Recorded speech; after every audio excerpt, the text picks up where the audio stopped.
Once upon a time, in the fertile lands of the East, a dynasty was born that would change the course of history forever.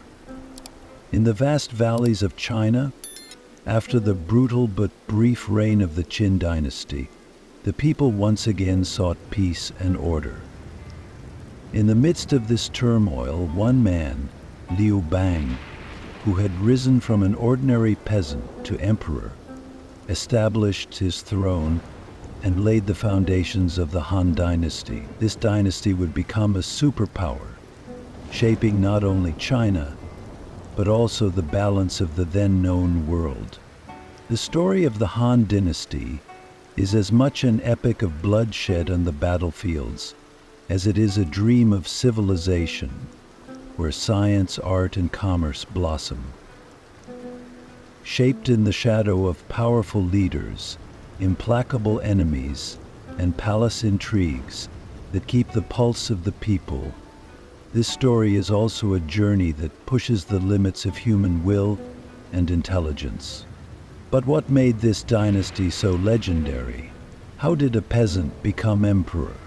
How was it possible to control trade routes, triumph over nomadic warriors, and sustain an empire for 2 centuries? To find the answers to these questions, we will open the door to the past.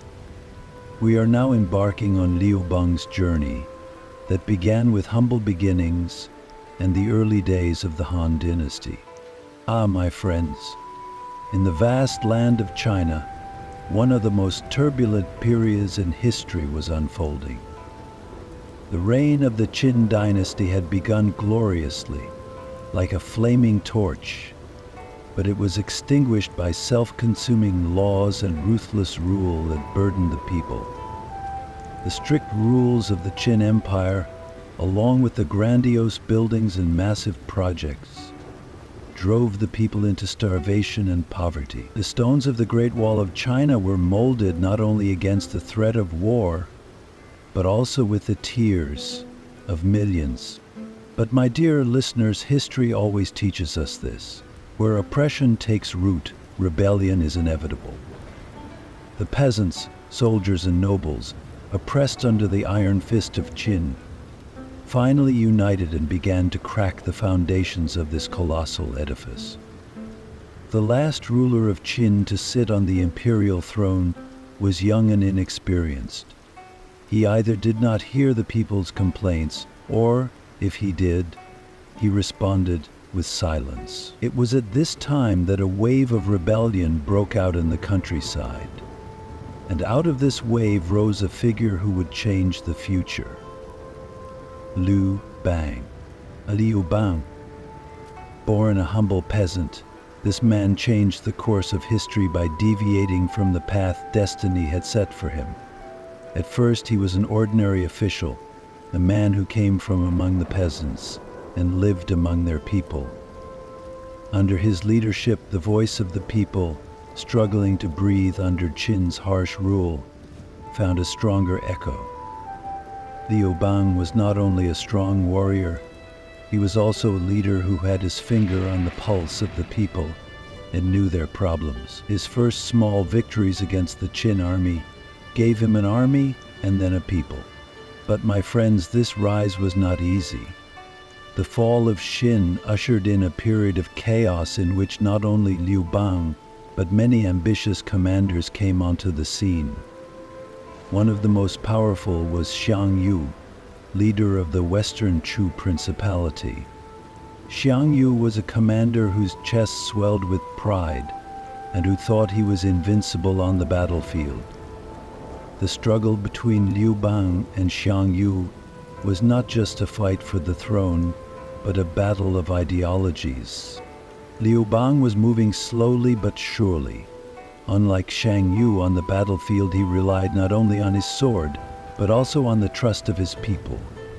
His army was the first to reach Xianyang, the capital of the Qin Empire. But my friends, history does not look at who was right, it only writes who won. Shang Yu forced Liu Bang to retreat for a short time, but the story would not end there. But which side would triumph in this great struggle that rose from the ashes of the Qin dynasty? What kind of empire would Liu Bang lay the foundation for, while retaining the love and faith of his people? Ah, my friends, we will seek the answers to these questions in the next chapter. But remember this: the one who best understood that true power lies not in the sword, but in the hearts of the people, would be the victor of this war. Ah, my dear friends, in the endless river we call history, there are some people who have the power to change the course of the water. Liu Bang, or Emperor Gaozu as he was called upon his accession to the throne, was one of those people. At the end of the period of chaos and war that followed the fall of the Qin dynasty, this humble peasant took in his hands not only the fate of the throne, but the fate of a nation. But remember that it is one thing to win a throne, quite another to earn it and win the love of your people. Liu Bang's story begins right here. A war-weary people. Families in mourning in every village, young men leaving their fields to join the army, and a country crushed under ever-changing leaders. A land devastated by the ruthless rule of the Qin dynasty needed a leader like Liu Bang. However, Liu Bang's strength did not only come from his sword or his army. His real power came from his understanding of the needs of the people and his finger on their pulse. Therefore, one of the first things he did when he ascended the throne was to repeal the harsh laws of the Qin dynasty that oppressed the people. Ah, those laws! The Qin emperors had used oppression as a weapon to maintain order. Harsh taxes, harsh working conditions, cruel punishments for the smallest offenses. Liu Bang knew very well that he could not win the people's love by maintaining this system. So while aiming to build a state that was loyal to him, he introduced many reforms to regain the people's trust. He reduced taxes and worked to ease the burden on small peasants. He encouraged the recultivation of the fields, because Liu Bang knew very well that the strength of a country comes not from its soldiers, but from its farmers working in the fields. But, dear listeners, he also knew that an empire cannot survive on economic reforms alone. Liu Bang strengthened the central government because one of the most important lessons he learned during the chaos was that without strong leadership, a nation can easily crumble. Learning from the mistakes of the Qin dynasty, he developed an approach to governance that protected the people, not oppressed them. He reduced the influence of the old nobility in local government and appointed loyal and meritorious people. But my friends, Liu Bang's real achievement was that he knew how to touch the hearts of the people. He was not an arrogant ruler. He often mingled with the people and listened to their problems in person. This humble demeanor led his people to call him Father Emperor. This was not just a title. His people really loved and trusted him like a father. Unlike the distant and cold rulers of the Qin dynasty, Liu Bang was a leader who was not afraid to share the same table with his people. Of course, all these successes were accompanied by difficulties. The rebellions were still far from over. Liu Bang's enemies were looking for opportunities to weaken the empire. However, his courage and strategic acumen helped him overcome these threats. The leadership he showed on the battlefield was also reflected in the administration after he ascended the throne. Gradually, the Han Dynasty, founded by Liu Bang, began to gain a firm foothold in the hearts of the people. So, my dear friends, how long would Liu Bang's reforms and his bond with his people sustain the Han Dynasty? How would the legacy of this man who rose from a peasant to an empire resonate in the future. Let's continue to delve deeper into this great story in the next chapter. My dear friends, the glorious story of the Han Dynasty is like a river that flows down the river of history and suddenly splits into two separate branches. This river flowed into two different beds, the Western Han and the Eastern Han, each carrying its own depths, pains, and splendor. But behind this division, there is not just a change of name, but the traces of gigantic events, political games, and important changes on the stage of history. Let's look behind the scenes of this division and turn the pages of history one by one. The first period of the Han Dynasty was marked by the Western Han, which was founded with its capital in Chang'an and flourished in the land where Xi'an is today. This powerful empire, founded by Liu Bang, Emperor Gaozu, learned from the mistakes of the Qin dynasty, won the love of the people, and ensured a long period of peace. But just as every rise has a fall, the golden age of the Western Han gradually came to an end. Political intrigue, factions vying for power at court, and corruption began to eat away at the empire from within. Especially the powerful women of the court, Empress Lu among them, exerted great influence over the throne. My friends, if you heard the games that were going on in the corridors of the palace, you would understand how complicated and dangerous those years were. But it wasn't just within the palace walls. Outside, the unity of the land was under threat. In the north, the Huns continued to push the borders.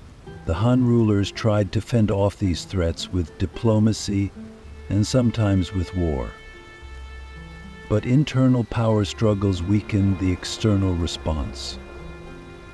Finally, in 9 BC, a man named Wang Meng appeared on the scene. Wang Meng, a nobleman outside the Han family, took advantage of the weakening of the Han Dynasty to declare himself emperor and establish the Shen Dynasty. This was the beginning of the end for the Western Han. But as strong as Wang Meng's reign seemed, he lacked popular support, and a combination of famines, floods, and popular uprisings deposed him.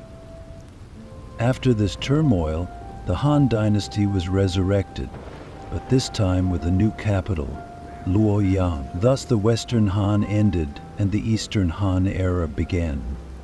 The Eastern Han period was like a new ray of hope. Luoyang, being more centrally located, offered a strategic advantage in terms of both trade and administration. The first emperors of the Eastern Han seem to have learned from the mistakes of the old Western Han. They tried to reorganize the country through reforms. They reduced taxes, introduced land reforms, and tightened control of the military to win the people's trust. But my friends, the dynamics within an empire are always in flux. The Eastern Khan remained strong for a long time, but many of the troubles of the Western Khan also affected him. Another big difference was that the Eastern Khan faced more external threats. Trade flowing through the Silk Road brought wealth to the empire, but also the eyes of its enemies. In addition, corruption within the palace and heavy burdens on the people led to rebellions. The Yellow Turban Rebellion in particular was a major blow that accelerated the downfall of the Eastern Khan. It was the people's cry against poverty and oppression, and the palace failed to silence it. My dear friends, the moment an empire loses its people, it is doomed to fall, no matter how firm its throne. This divergence between the Western and Eastern periods of the Han Dynasty was marked not only by the change of capitals, but also by the characteristics of the two periods. The Western Han was more unifying, more people-oriented, while the Eastern Han represents a period of prosperity, but also corruption. So, dear listeners, why was the Han Dynasty able to leave such a deep mark on the pages of history despite this division? And what lessons will this thin line between the rise and fall of an empire hold for the future? Let's look for answers to these questions in the next chapter. Chapter 113. How the Persian Empire imposes its will, and what role Buddhist Humpani plays in expanding the spirit. Ah, my dear friends, in the mighty days of the Han Dynasty, not only lands were being shaped, but also ideas, and the foundations of the empire were being strengthened by the power of these ideas. Imagine that an empire survives not only with swords and armies, but with a mind that knows how to rule its people with justice. The Han Dynasty discovered this great secret and built a solid legal order and a strong central government to perpetuate its rule. But behind it all lay an ocean of wisdom, Confucianism. Under the Han, the concentration of justice and administration in a single hand was like an invisible bond that held the empire together. Learning from the harsh and oppressive rule of the Qin dynasty, the Han emperors were determined to establish a system that was sensitive to the needs of the people. But this system could not work simply by imposing rules or punishments. It had to be imbued with a spirit, a morality. This is where the teachings of Confucius came into play. Ah, that sage Confucius. His philosophy, based on moral rules governing society, entered through the gates of the Khan's palace and permeated the veins of the empire. Han rulers, especially Emperor Wu Wudi, made Confucianism the cornerstone of the state. According to this system of thought, a ruler should treat his people like a father and rule with compassion, justice, and wisdom. The interests of the state had to be balanced with the welfare of individuals. Confucianism was not only a philosophy, but also a guide to the bureaucracy. Ah, my friends, this is how the Han Dynasty has shown that an empire can be ruled not only with the sword, but also with the pen. Speaking of bureaucracy, this system became so strong during the Han period that a civil service system based on exams was developed, where a person was evaluated according to his or her abilities. Imagine, even in those years, talented people could be recruited into the service of the state, regardless of their origin or wealth. This system strengthened the people's bond with the state, as they now felt represented in the administration. This bureaucratic structure, extending from the center to the provinces, brought order and stability to the farthest reaches of the empire. This system, which took shape during the Han period, was so successful that it remained a model for Chinese governance for thousands of years. But my friends, every strong system can also have its weaknesses. A strong central government can sometimes drown out the voices of individuals. The people's quest for justice can be lost without resonating behind the heavy doors of the palace. The Han Dynasty, too, at times, struggled to maintain this balance. Nevertheless, the legal and administrative system, the foundations of which were laid during this period, ensured the longevity of the empire and marked the stage of history as an empire ruled with justice. So, dear listeners, how long did this powerful structure endure in the face of external dangers and internal unrest? What challenges would the Han Dynasty's glorious order be tested by in the future? In the next episode, we will seek answers to these questions. Ah, my dear friends, now I will take you back to the first steps of one of the greatest trade routes of mankind, to its bold and glorious beginnings during the Han Dynasty. Imagine dusty roads through mountains, caravans through vast deserts, camels and horses, each loaded with goods as precious as gold. This is the story of the Silk Road, one of the most famous routes in history. A road that carried not only trade, but also cultures, ideas, and dreams. During the rising years of the Han Dynasty, Emperor Wu Du ruled the state with a strong central authority, while at the same time implementing a grand vision to improve the welfare of the people. China could not be content with being a powerful empire only in its own territory. It had to become a trade center that reached all over the world and carried its name to distant lands. This was the idea that sowed the seeds of the Silk Road. But there was not only an economic motivation behind this great undertaking, dear listeners. It would also be a means for China to expand its political and cultural influence. Emperor Wu made great efforts to eliminate the Xiongnu threat in the north, and in the course of this struggle, he discovered new routes to the west. In particular, a brave envoy named Zhang Qian was sent to the unknown lands of Central Asia and returned with good news that a link between the peoples there and China could be forged. The story of Zhang Qian is an epic in itself.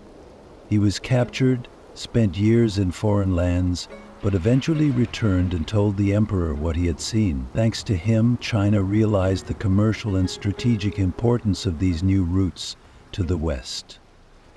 This is how the first steps of the Silk Road were taken. This road was so named not only because China was famous for its silk, but also because it was an artery that carried the rarest treasures of the East and the exotic goods, spices, and cultural influences of the West.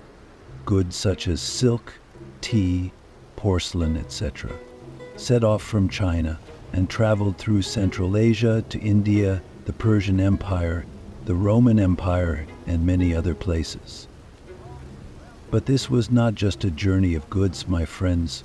The caravans also carried stories, beliefs, and technologies. One day, China's silk adorned the shoulders of Rome's wealthy. Another day, exotic spices from Persia were spread on the tables of the Han court. The construction and expansion of the Silk Road was one of the most important factors that strengthened the Han economy. It fed not only trade, but also the state. The gold, silver, and other precious commodities flowing into China increased the prosperity of the empire, which in turn raised the standard of living of the people. However, building this road was not easy. The harsh geographical conditions, the forts and outposts built along the way to maintain order, the military units set up to ensure the safety of the merchants. Without the Han Dynasty's determination, this road would never have been realized. But my dear friends, did the Silk Road only increase the economic power of the Han Dynasty? How did this great trade route change China's cultural and diplomatic relations? And how did the doors opened by this path shape the future destiny of the Han Dynasty? We will look for answers to these questions together in the next chapter. My dear friends, let me take you out of the majestic palaces of the House of Han and into the streets, villages, and courtyards of the people. There, in the shadow of imperial splendor, people struggled with the hardships of daily life while keeping family ties and traditions alive. Under the Khan, society was built on a deeply rooted class structure. Each class functioned like a cog in the wheel of this great empire, but each cog had a different fate. At the top of Han society was, of course, the emperor and his family. The emperor was seen as the son of heaven and represented divine order on earth. Below him were the palace bureaucrats, high-ranking officials, and Confucian scholars. Scholars in particular were held in high esteem at a time when Confucian thought had become state policy.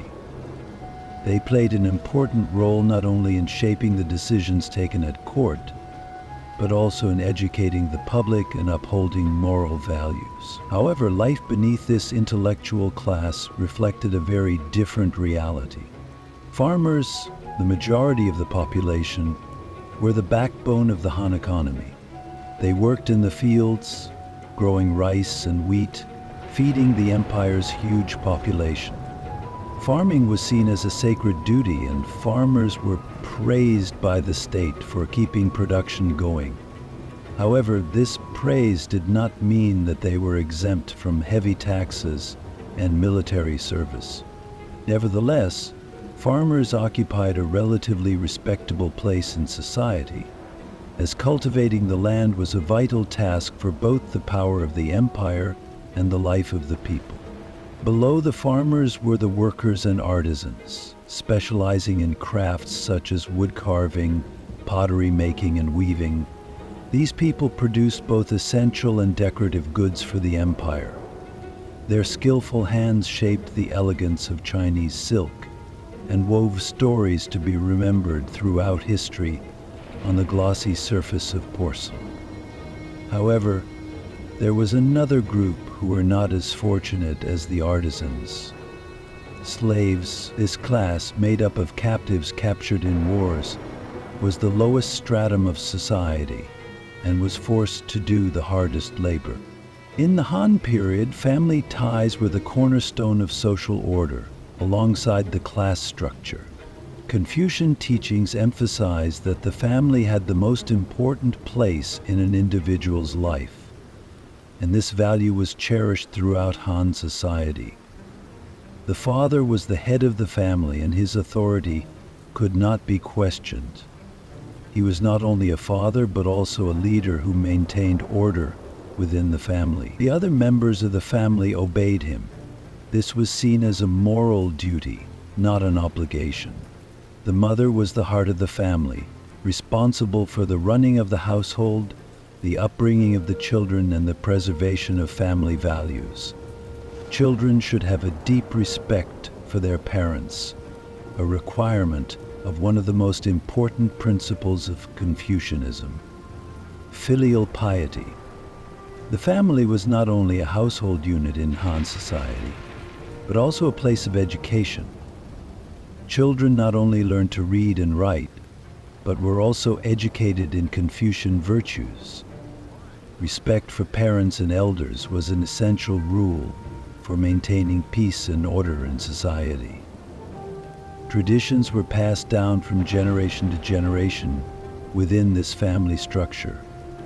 Rituals such as weddings, funerals, and harvest festivals were events that strengthened the social bonds of the family. In fact, these rituals symbolized not only individual but also social solidarity.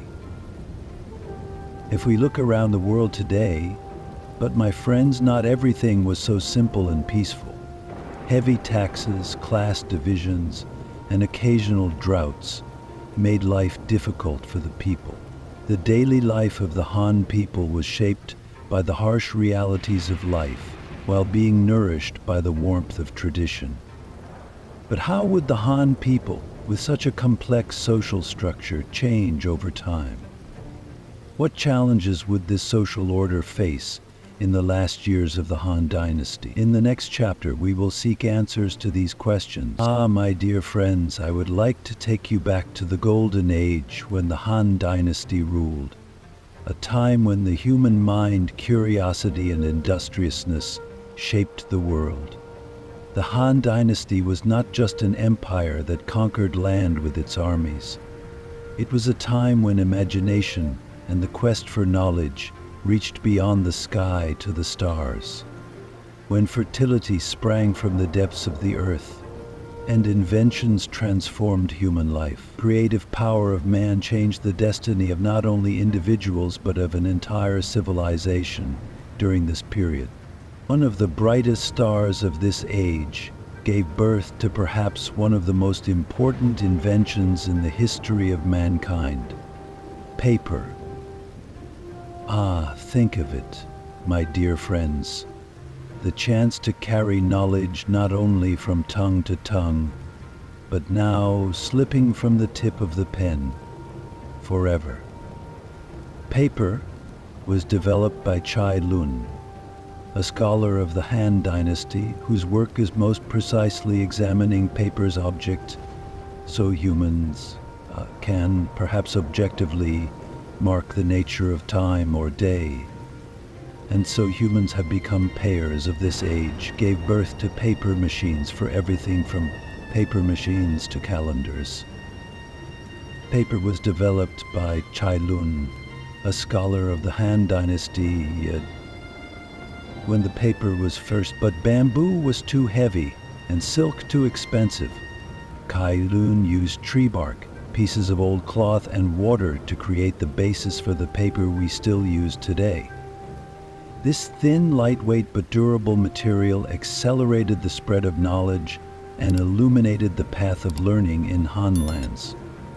Now the sages could bring the cycles of the stars, the secrets of the earth, and the depths of philosophy to a much wider audience. The scientists of the Han era set out to unravel the secrets not only of the earth, but also of the sky. Astronomers made a tremendous effort to measure time and predict the future by watching the dance of the stars.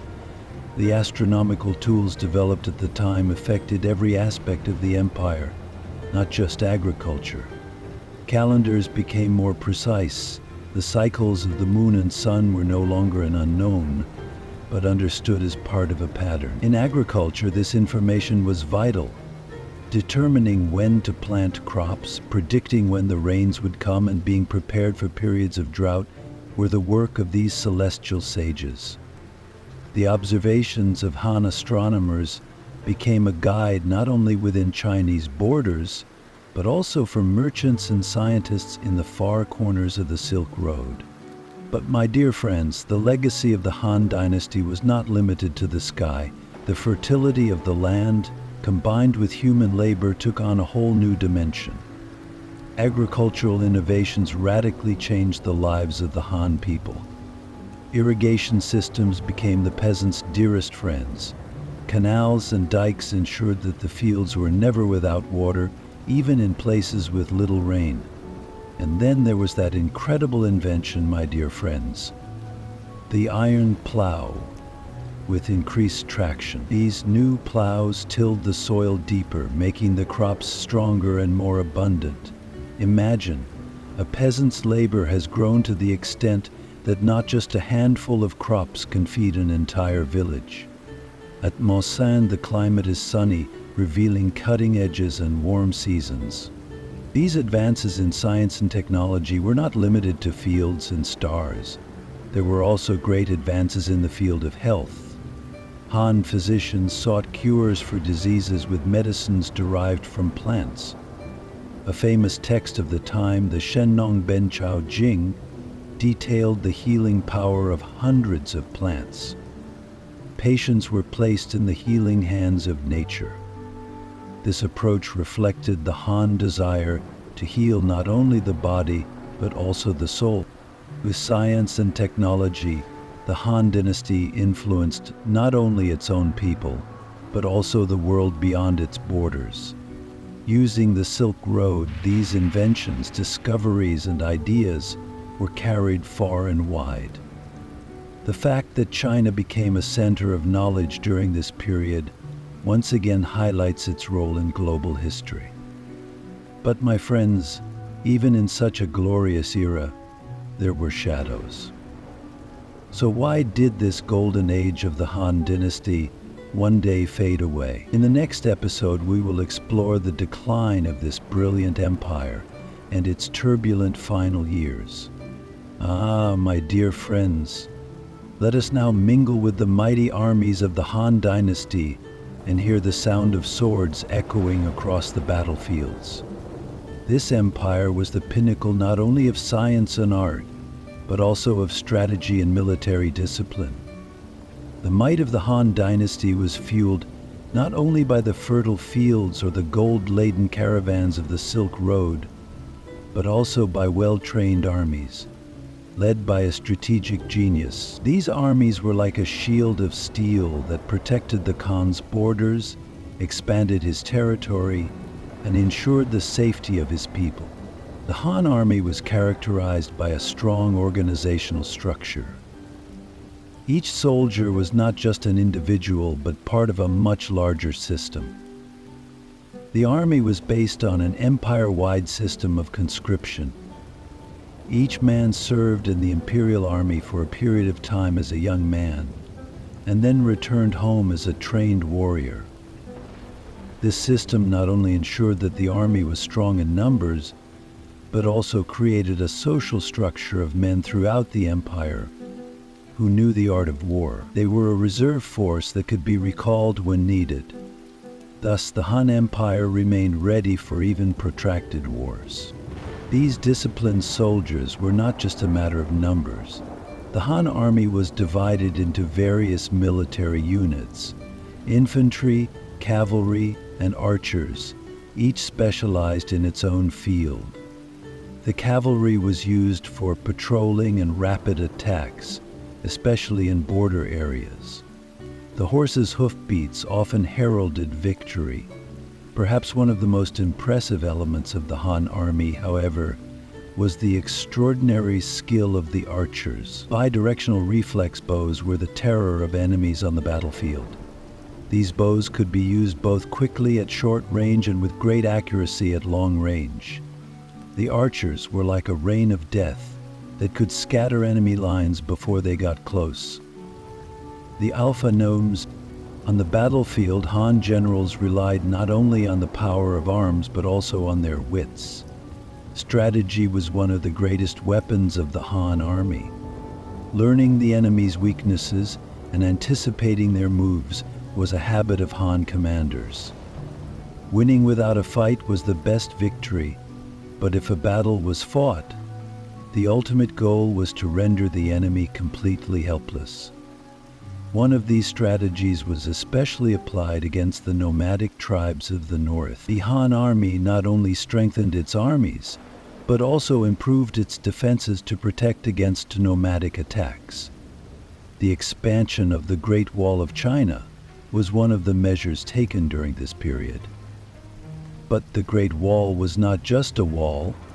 It also provided an infrastructure for communication and rapid response along the border. The military might of the empire, combined with stones and ramparts, rose like a fortress against the north wind. Of course, the strength of the Han army was not only in defense but also in attack. Expeditions to the west to secure the Silk Road and control trade cemented this vast empire's place on the world stage. The Han Emperor Wu is particularly known for his campaigns against nomadic tribes in Central Asia. These campaigns not only subdued enemies, but also established Han authority in these remote lands. Han soldiers not only fought, but also brought order and stability to the conquered lands. But my friends, the story of these great armies was not written only of victories. The cost of wars was high. The imperial treasury was constantly working to feed and equip these huge armies. Moreover, the long wars took a heavy toll on the population. Farmers were forced to leave their fields to join the army, while struggling with taxes. But how long could the Han Dynasty sustain a military organization of this magnitude? In the next chapter, we will look at the dark side behind the Han Dynasty's victories, the cost of wars, and the challenges that brought about the end of this mighty empire. How would the Khan, the victor of wars, succumb to a war within himself? Let's find out just how much disaster he had endured. Ah, my dear friends, close your eyes and imagine. The vast steppes of the north, the vast plains where the wind waves the grass and the sound of horses' hooves echoes. Here, civilization and the harsh face of nature are in constant battle. It was in these harsh lands that the fate of the Han Dynasty was tested. The Xiongnu, who dominated the northern steppes, were not only a threat but also a test for China throughout history. These nomadic people were a force that pushed the Han Dynasty to its limits with their mobile lifestyle and warriorism. The leader of the Xiongnu had great authority among his people.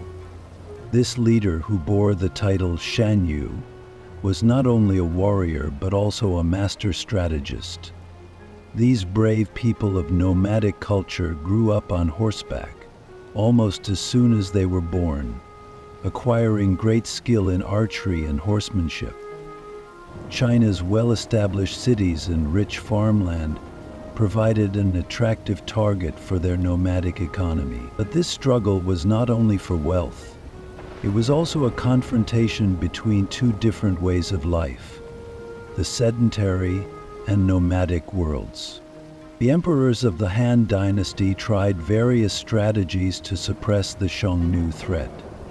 In the early years, peace was sought through diplomacy. This peace was often supported by gifts and marriage alliances. However, the Xiongnu saw this peace as only a temporary respite, as long as they remained strong. Their raids on the Chinese borders terrified the peasants, weakened the economy, and undermined imperial authority. By the time of Emperor Wu Di, the Han Dynasty decided to tackle this threat once and for all. Wu Di wanted not only to keep the peace, but also to defeat the Xiongnu and take control of the northern steppes. To this end, a huge army was assembled, and the Han army began to learn warfare techniques suited to the nomadic lifestyle of the Xiongnu. General Wei Qing and his nephew Wu Kubing stood out as the heroes of this war. Wei Qing's brilliant planning and Hu Qubing's courage were the two great elements that led the Han army to victory. The northern campaigns of the Han army continued even in harsh winter conditions. History records that in one of Hu Qubing's famous campaigns, he advanced deep into Xiongnu territory and destroyed enemy camps. Such was the resonance of this feat that the name Hu Qubing became a legend even in the steppes. But these victories did not come easily. Hunger, disease, and fatigue in the cold winds of the north constantly tested the Han soldiers. What were the effects of this struggle on the Han Empire? The victories against the Xiongnu consolidated Han control of the north and secured the Silk Road. This trade route was a lifeline linking China to Western Asia and the Mediterranean. But these victories came at a price. The Han Empire had to divert both economic and military resources to these wars. Now I ask you, has Xiongnu's power really been broken? Or was another threat waiting behind these great victories? Were the Han Dynasty's victories lasting? Or would the northern steppes always remain a source of unrest? In our next story, we will find the answers to these questions. My dear friends, when you think of the Han Dynasty, do not only imagine an empire in the shadow of wars. For during this period, it was not only armies that fought in Han lands, but also minds and souls. It was a battle of wisdom and spirituality.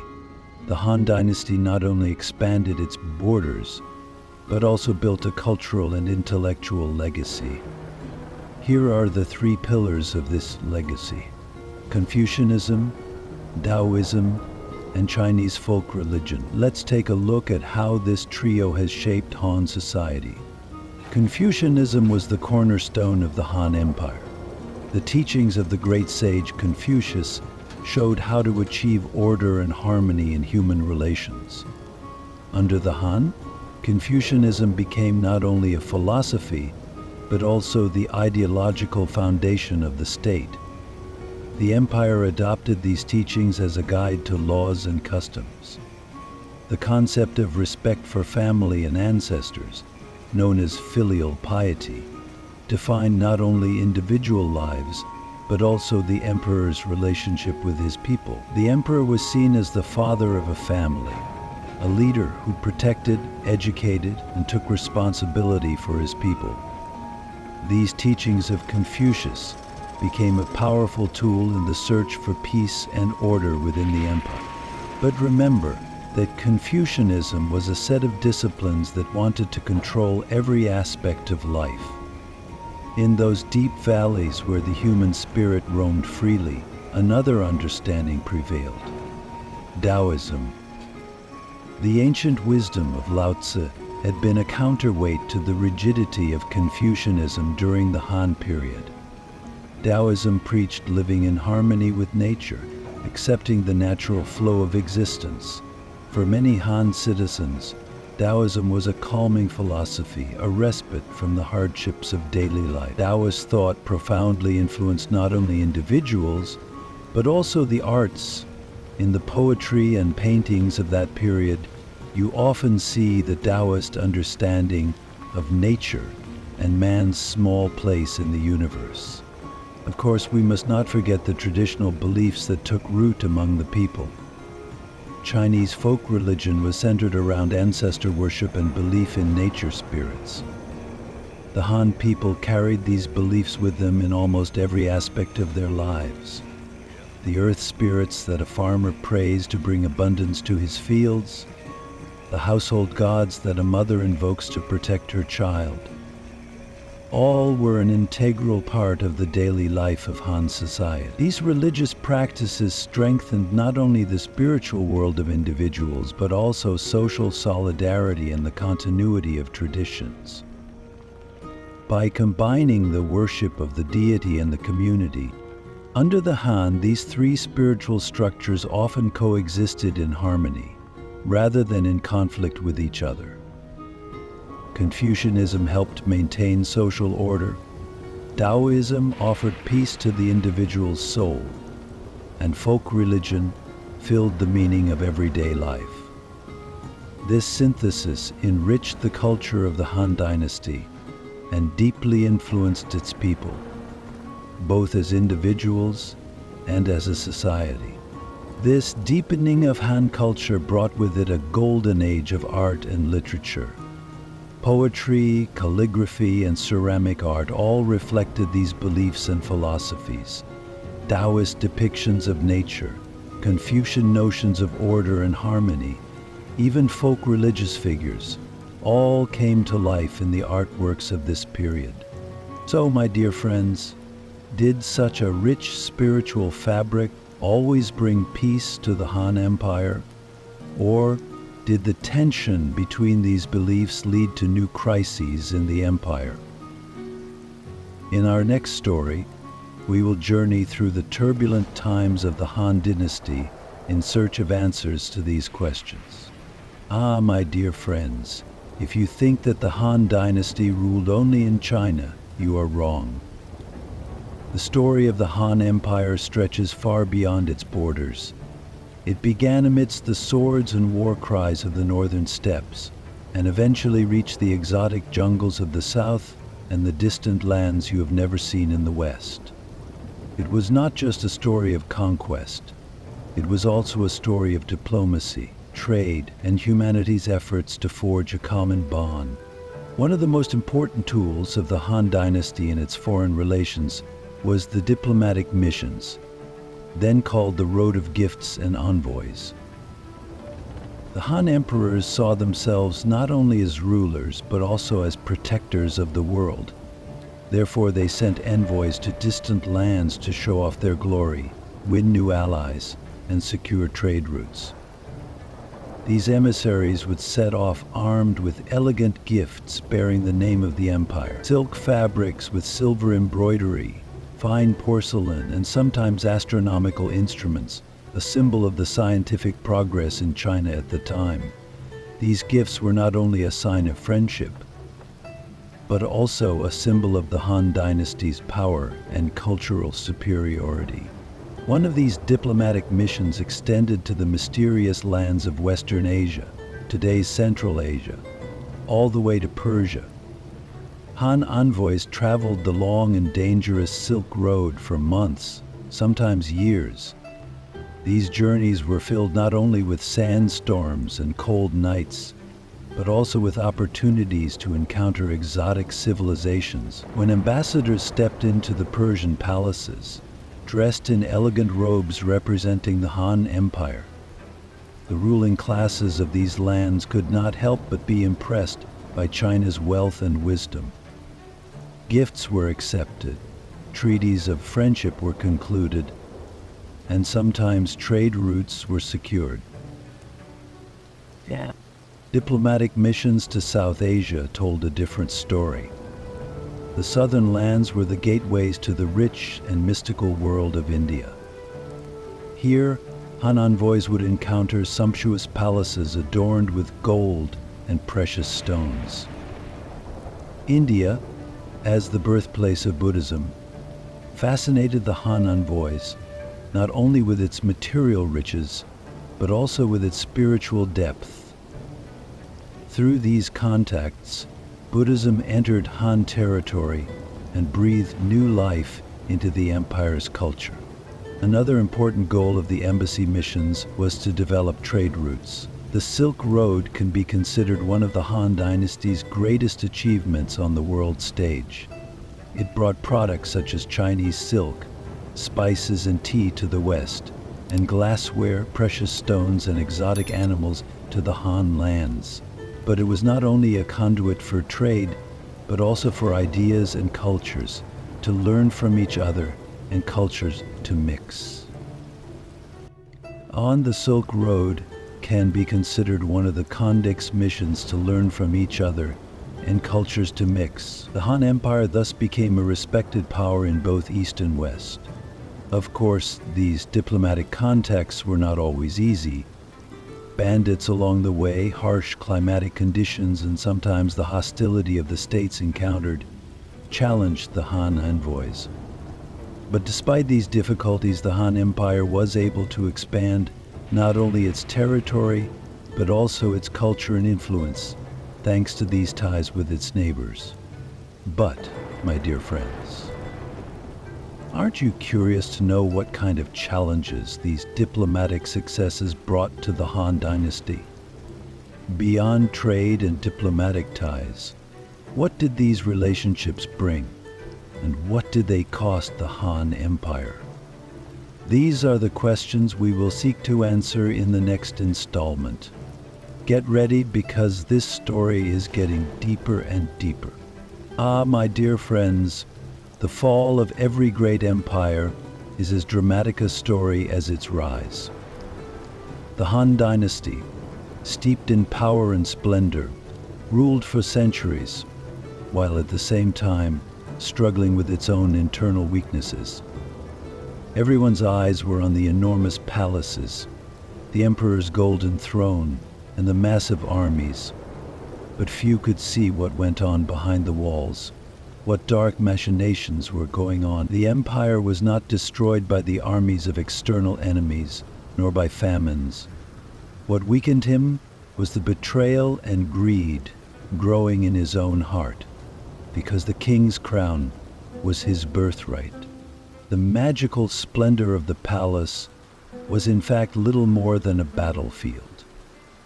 In the late Han Dynasty, imperial power was completely divided between dynastic factions and political games.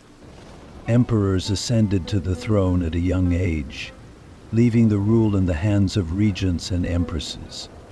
Factions within the court, especially those headed by empress families, were in constant struggle with each other for real power. When one faction gained power, it would conspire and plot to overthrow the other. These struggles reached such a point that whispers within the palace walls became as dangerous as dagger blows. But these intrigues were not confined to the palace. As these internal squabbles weakened authority at the center of government, unrest broke out all over the imperial territory. Farmers rebelled against heavy taxes and injustices in land reforms. The biggest of these was the Yellow Turban Uprising, which brought the end of the Han Dynasty. Did you hear that, my dear friends? The Yellow Turbans were the desperate cry of peasants who were overwhelmed by poverty and despair. Their leader, Zhang promised his people divine justice and a new order under the sky. This rebellion, like a dagger in the Han Dynasty's weak vein, led to a complete loss of control of the empire. Inside the palace, things were more complicated. Even the imperial guards were no longer loyal but sided with the factions in power. After the death of an emperor, his successor was sometimes not a member of the dynastic lineage, but a child favored by factions within the court. Palace officials and commanders played games to gain more power and land for themselves, while engaging in gossip and slander to discredit each other. All the while, the population was becoming increasingly impoverished, and the empire was unable to muster an army strong enough to protect its borders. "If there's any hope for us, it must come from within," Matilda said. And then, my dear friends, local governors in the east and west of the empire began to declare their independence. This was the beginning of the disintegration of the Han Dynasty. This vast territory, once ruled from a powerful center, was now being divided into small kingdoms and independent military governments. The emperor's name was still used as a symbol, but even that name no longer represented peace and power. In all this chaos, it was clear that one day the Han Dynasty would collapse completely. But this collapse was not just the end. It was also the beginning of a new era that would shape Chinese history. So, my dear friends, what happened in this ancient land after the Han Dynasty? Did a new power rise, or did chaos deepen? And it is precisely these questions that our next story will seek to answer. My friends, I will now tell you about the Yellow Turban Rebellion, which overshadowed the last years of the great Han Dynasty and plunged the people of that time into deep despair and anger. This story is an example not only of a rebellion, but also of how the spirit of an empire can weaken. For centuries, the dynasty had been a symbol of splendor and power, but this colossal edifice, majestic on the outside, was rotting from the inside. This decay became a giant flame that finally found its spark in the hands of the poor peasants. The roots of the rebellion lay in the oppression and injustice that the people had long endured. In the last years of the Han Dynasty, disasters such as heavy taxes, the collapse of agriculture, and drought hit the peasant class particularly hard.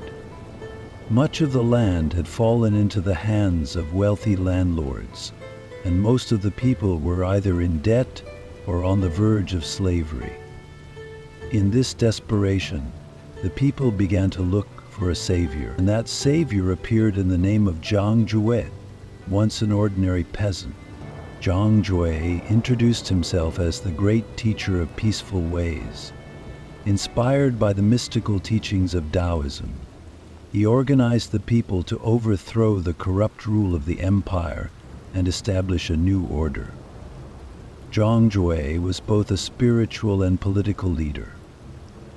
He told his people that the heavens no longer supported the Han Dynasty and that they would replace it with a more just government. "The heavens are changing, a new era is coming." This sentence rallied thousands of poor peasants and disillusioned people around Zhang Jue. Under his leadership, the rebels put yellow turbans on their heads and set out to change their destiny. The rebellion started in 184 and quickly spread across the empire. The Yellow Turban rebels were taking over villages and towns, looting the property of the wealthy and luring the people to their side with the promise of a new order. The dynasty mobilized its armies to put down this massive rebellion. But the army was not a great success due to incompetent commanders and the confusion caused by factional struggles in the palace. The rebellion was not only a military threat, It was also a challenge that fundamentally shook the internal order and authority of the empire. The dynasty had to rely on a large number of mercenaries and local forces to put down the rebellion. This further undermined the already weakened central authority. Local governors began to disregard the emperor's orders to protect their own interests. One of these governors was a man called Cao Cao. You will hear his name much more often in the future, my friends. But at the time, like many other military leaders, he was trying to increase his own power under the pretext of suppressing the Yellow Turban Rebellion. Zhang Jue died in the early stages of the rebellion, but even his death could not stop the Yellow Turban's resistance. The rebellion continued for years, with yellow turbans appearing everywhere, symbolizing the hopes and anger of the peasants. Over time, however, the rebellion began to lose its strength in the face of intense pressure from Han armies and local forces. The impact of this rebellion on the empire, however, was lasting. The Yellow Turban Rebellion was the first major sign of the fall of the Han Dynasty. The rebellion may have been suppressed, but everyone now knew that the empire was no longer as powerful as before. The people had given up on the Han Dynasty, once believed to be supported by the heavens. After the rebellion, the power of the Han Dynasty never fully recovered. As central authority weakened, local governors and military leaders began to declare their independence. Inside the palace, intrigue, corruption, and factional warfare were in full swing. The dynasty was now desperate to survive. But my dear friends, an empire can only survive on the hope and trust of its people. And once that hope is lost, it is almost impossible to get it back. Who rose in this ancient land after the fall of the Han Dynasty? Which powers filled the void? Which leaders emerged on the stage of history? We will discover the answers to these questions together in our next story, the Kajichanjatu. My dear friends, the story of the Han Dynasty tells of the end of an era, but its true legacy lies in what it left behind. The Han Dynasty was not just an empire, it was an era that shaped Chinese civilization and nurtured its spirit. Even though it breathed its last breath amid wars, rebellions, and intrigues, this dynasty lived on as one of the cornerstones of Chinese history. Let's discover together how the Han Dynasty left an indelible mark on China's cultural, political, and economic structure. First of all, the culture shaped during the Han Dynasty became one of the most important elements of China's identity. The Han people began to identify themselves by a name that distinguished them from the other communities around them. Even today, a large part of the Chinese people call themselves Han people, a relic of that period. The written form of the Chinese language underwent a major standardization process during the Han Dynasty. A common written language was established across the vast territory of the empire, which greatly facilitated both administration and cultural communication. Even today's Chinese characters have their roots in this period. Calligraphy, not only a means of communication but also an art form, reached its zenith during the Han Dynasty. And then there was their contribution to science and technology, my friends. The discoveries made during the Han period affected not only China but also the rest of the world.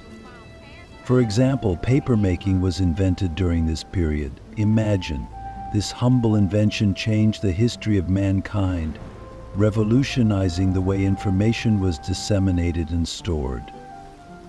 Great advances were also made in astronomy, medicine, and engineering. The tools, irrigation systems, and tax systems developed to increase agricultural production made life easier for the people and stimulated economic growth. Of course, we should not forget the political legacy of the Han Dynasty. The centralized approach to governance that held China together was strengthened and developed during the Han period. The rulers of the Han Dynasty made Confucian teachings the basic ideology of the state. These teachings encouraged both the people and the ruling class to lead a moral, just, and orderly life. The emperor was seen as the father of the people. The state was seen as a family. While this system sought to strike a balance between the people and the rulers, it also laid the foundation for China's future forms of government. The economic impact of the Han Dynasty left another profound mark. The development of the Silk Road was one of the greatest trading achievements of this period. Han merchants transported China's famous silk to the West, bringing precious metals, exotic spices, and unique stones in return. The Silk Road was not only a trade route, but also a cultural bridge. Ideas, religions, and technologies spread along it, making China a global player. In this way, the Han Dynasty made China an indispensable part not only of Asia, but also of world history. The legacy of the Han Dynasty was not confined to China. Its governance, cultural riches, and economic achievements also inspired neighboring civilizations. Even today, the Han era is remembered as China's golden age, an enduring symbol of Chinese history. The story of the Han Dynasty teaches us not only about the cycle of rise and fall, but also about how a civilization is built and how its roots run deep. But my friends, the course of history does not stop here. In the period that followed the Han Dynasty, China would once again fall to the warlords and crumble. But what kind of resurrection emerged from this collapse? How did China come together again? What leaders and ideologies revived the spirit of this great civilization? We will find the answers to these questions in our next story. Now rest and get ready for our next journey.